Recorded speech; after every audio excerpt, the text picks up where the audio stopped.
my senior colleague and leader of opposition, Ghulam Nabi Azad ji, respected professors, Umen ji, Zoya Hassan ji, Badri Rena ji, Apurvanand ji, Aisha Kidwai ji, our dear Shabnam Hasmi ji and Ram Punyani ji, RGICS Director Mohan Gopal ji, distinguished guests, my friends and members of the media, I'd like to welcome you here in this conversation.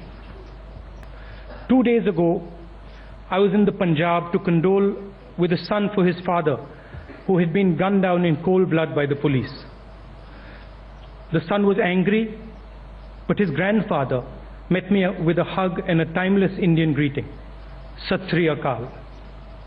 The truth has no boundaries. Truth is timeless and it is infinite. And I wish to begin my talk to you today with the same greeting, Sat Sri Akal. We have been privileged to host you all here over the last 2 days. An extraordinary gathering of distinguished leaders of civil society, thinkers, academics, and political leaders from across the country. As you know, the theme of the conference is built on the sentence with which Jawaharlal Nehru concluded his book, The Discovery of India. There is going to be no peace in India or elsewhere except on the basis of freedom. His knowledge that there is never going to be peace without freedom, or freedom without peace, had been carved into Nehruji's heart and mind by the iron bars of the prison cell from which he had emerged after 1,041 days of imprisonment, his 9th and longest jail sentence. This mantra of Aman and Azadi, peace and freedom, was the voice of thousands of Indians who lost their freedom and their peace in squalid cells in jails across the country, so that we, the people of India, may live in freedom and peace.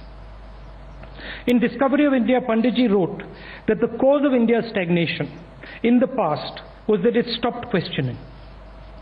It withdrew into itself, and while massive changes were happening around the world, India insulated herself from all of them. That is why, throughout his life, he continuously questioned his own beliefs. He never stopped asking the question, why? The second thing I want to say about Panditji is that he was a deeply tolerant man. He saw strength in the fact that everybody had a different background and a different story. He saw truth in the Gita, in the Quran, and in the Bible. He saw beauty in the different languages and cultures of India and the world. To him, India's tolerance was what made us great. Our tolerance was what we had to offer the rest of the world. What brings us together here today is our deep concern about the assault on our liberty, on our rights, and on our democratic space. We are here because both peace and freedom have been viciously wounded in our country. We pay homage to the memory of Mr. Dabolkar, Mr. Pansare, and Mr. Kalburgi, who were martyred for nothing more than their opinions. We pay homage to Akhlaq and Mohsin Sheikh, who were martyred for being Muslims. We remember Vaibhav and Divya, the 2 little children burnt to death because they happened to be seen as Dalits and inferior. We condemn all attacks on freedom of speech and expression, on faith and worship, on thought and belief. A heavy sense of fear is spreading in our country. For the first time in the history of our country, a fascist organization that is openly opposed to the ideology and values of the Constitution has acquired decisive power over the Union. The stated purpose of the RSS is to establish a theocratic, autocratic state in India. To achieve this goal, it has to destroy the current liberal, progressive, secular, social democratic republic. Nothing else, nothing less than that is going to allow them to achieve their goal. And as they have demonstrated in the last 18 months, they are prepared to use the very power of the state, the power of the republic, to destroy it. This is an unprecedented challenge and crisis facing all Indians. We have come together to defend our freedom and our rights. We have come here to fight for the idea of India as a sovereign, secular, socialist, democratic republic. The idea of India where everyone has a voice and the freedom of thought and expression. The idea of India as a society that celebrates dissent as a source of strength. And most importantly, the idea of India as a nation inspired by its ancient and timeless commitment to compassion, truth, and ahimsa, or non-violence. Nehru's idea was that each Indian, no matter how poor or weak, understands the universe around him. And that knowledge comes through practice and experience. It is not a gift handed down from above. Nobody can claim a monopoly on truth. Each Indian has his and her own unique perspective that informs and adds to India's understanding of the world. Knowledge is not static.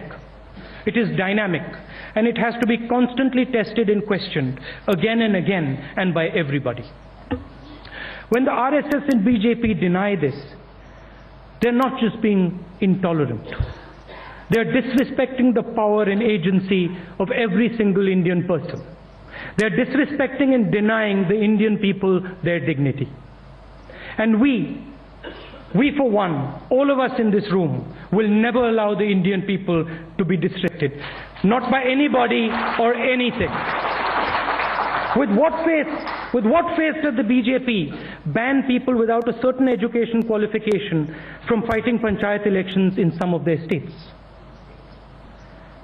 With what nerve does the BJP place incompetent ideologues at the head of hallowed institutions? Why must all of India be subjected to the hateful mediocrity of Mohan Bhagwat on national television?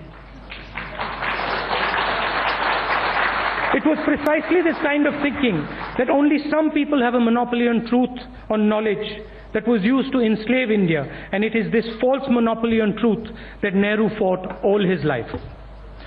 This country belongs to everyone. This country belongs to any well-wisher who comes into contact with it. Even a guest who is in India for 3 days, for that period of time, he is Indian, she is Indian. And they are to be afforded the liberties and respect afforded to all of us. This negotiating over who India belongs to and on what basis is ugly and dangerous. It demeans us all, and we uniformly reject it. Thank you.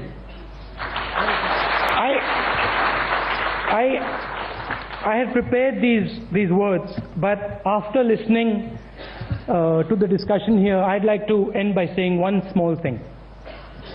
I've now been working in the Congress party for 10 years, and I was brought up in a sense with all the ideas, the idea of secularism, the idea of tolerance, the idea of respecting other people. There's a false barrier here between us, which I would like to point out. There is a sense, in fact I got up and I defended the Congress party. And a lot of my friends here said, why hasn't the Congress done this and why hasn't the Congress done that? The reality is that the Congress party is a dynamic instrument. The Congress party is a constantly changing instrument. And the Congress party is the instrument that pushes forward the ideas that we all share. There is actually no distinction between you and us, except the distinction that we create. The Congress party needs to expand itself, needs to bring in people like yourselves, needs to have discussions like this.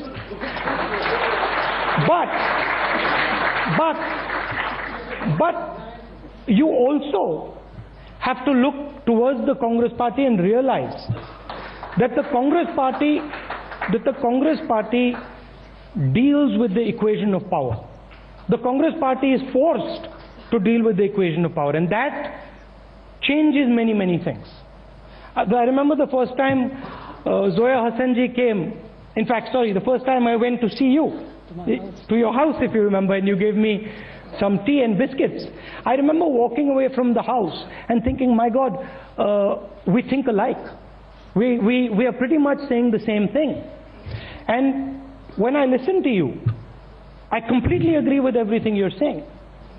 Except when I work in the Congress party, I have to deal with the idea of power. And I cannot just wish away the idea of power. It exists. And I have to operate within that paradigm. We are viewing this as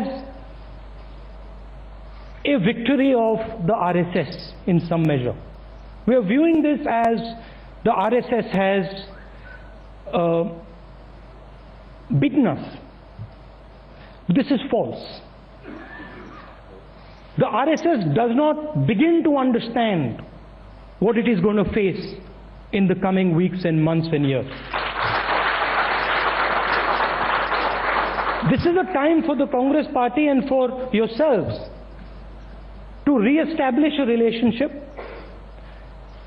to have a discussion, and to bring forth the ideas that are going to help us defeat the RSS. You mentioned about secularism, and I want to make this point.